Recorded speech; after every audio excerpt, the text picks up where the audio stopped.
In this video, we're going to talk about the GNU Carbon Credit Asymmetrical.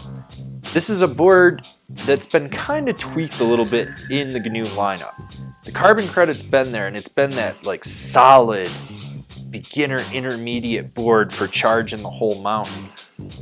And then it merged with the Park Pickle, so it got that asymmetrical side cut, and then the Flex. It's a playful board that you can progress with and rail deep heel side turns with due to being an asymmetrical side cut. This is one of those decks that falls into that category I think people overlook because they see that it's geared more towards someone that's just starting out or just progressing, and it's not. It's kind of like a low middle of the road type board that you can work with. You are a carbon credit from my father, Intergalactic Well, Space no God. shit, Jesus. This board features Mervin's BTX camber profile, which is the original banana technology, a full center reverse camber with magnet traction to it. So you have added contact points. So it's not super loose, it'll still grab, but it is basically the complete reverse of traditional camber, hence why it's called reverse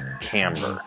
This is a camber profile that from the center, you basically can manipulate the board however you want. Easy pressing, easy to engage, it's better in powder, you don't have to fight to load it, it's very skate style and how you snap with it. The Carbon Credit has that middle of the road flex pattern you want on a beginner intermediate board. Something that's forgiving but still stable enough to progress with that you won't outgrow it. So what you do get is softer tips, stiffer underfoot, more play between the feet, and a lot of torsional flex. This board's moderately stable. You'll notice that when you're out there just riding around, you don't feel chatter, it's not getting bucked, but if you're going Mach 10 speeds, the tip and the tail are just flapping in the breeze. They're just sitting there going, hello, waving at you. They're just like, look at me. Starting to chatter and flap, and you're gonna feel that vibration and movements resonate back underfoot. You get into really rutted out terrain, you're gonna be bending your knees, sucking it up, pumping through the bumps. Otherwise, you're gonna wash out, the board's gonna buckle, and you're gonna fucking die. With the camber profile on this board, you're going to be able to pop it skate style, which means you don't have to load it up, you just lean back and pop.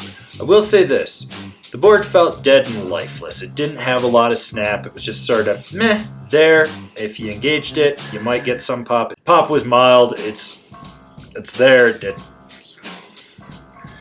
fucking totally suck, but it wasn't that great either. If you're hitting jumps, keep it to the small medium line. You don't want to take it out on the big jumps. Anything after 30 feet, you're really going to be pushing it with the board due to the flex pattern and the fact that it doesn't have a lot of pop off the lip. It's kind of soggy. No one wants to pop on a soggy fucking snowboard. With this board being center reverse camber, it's very easy to engage a press with it. You lean back, you lean forward, you just sort of roll into it. You can pop into it if you want to. I don't recommend it. This board's soggy enough. You can just roll and you're good. This makes buttering a breeze, and if you're just learning how to butter, you're not going to have to worry about this board fighting you. It's not going to have rebound. You're going to be able to do it. That carries over to how this board's going to jib. This is a board that locks into presses with minimal effort. I mean, you're doing all the work, you're locking it in. If you want to be lazy, be lazy. If you want to be aggressive, be aggressive. Basically, the harder you flex this board, the more lift you're going to get out of the nose or tail when you're pressing. Now, if you want to get sideways with this thing, it's soft enough that it'll hug the rail. You don't have to worry about it, but there's no snap out of this board. It basically just locks in and goes to the end, and then you're off. That's it. When you're on edge, it doesn't have that feel of being locked in. You feel slightly insecure. It's one of those boards that's designed for someone that's progressing, so it's a little less hooky. It doesn't grip and rip. You can turn with it. You can carve with it. I wouldn't Euro carve with it. I wouldn't drive a hard carve with it, but I would get it on edge and just do some swooping turns. Nothing major. It's just there. Yes, it is asymmetrical. You can leverage it a little more on the heel side, but I want you guys to understand, on more than one occasion, I got this board to wash out. It didn't take a lot of effort to get it to do that. So who is this board for? Well, it's for someone that's progressing and just starting out, or a very lazy rider. It's not an aggressive board by any means. It's kind of meh overall. It's a bit soggy. It doesn't really have snap or rebound to it. It's not lively. It's just kind of dead. It's just ugh. Gets the job done. It wasn't for me. It's definitely for people that are still starting out, maybe coming off rental equipment or just progressing. Time to see what other boards we give credit to in this comparison for the GNU Carbon Credit. The Flow Merc, the K2 Raygun, the Arbor Draft, the Burton Instigator.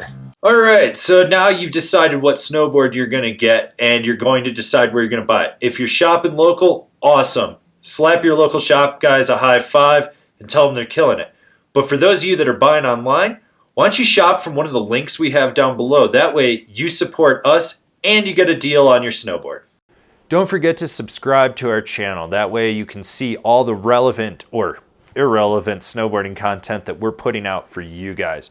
So smash that bell down below. That way you're getting a notification. And I'll see you guys in another video.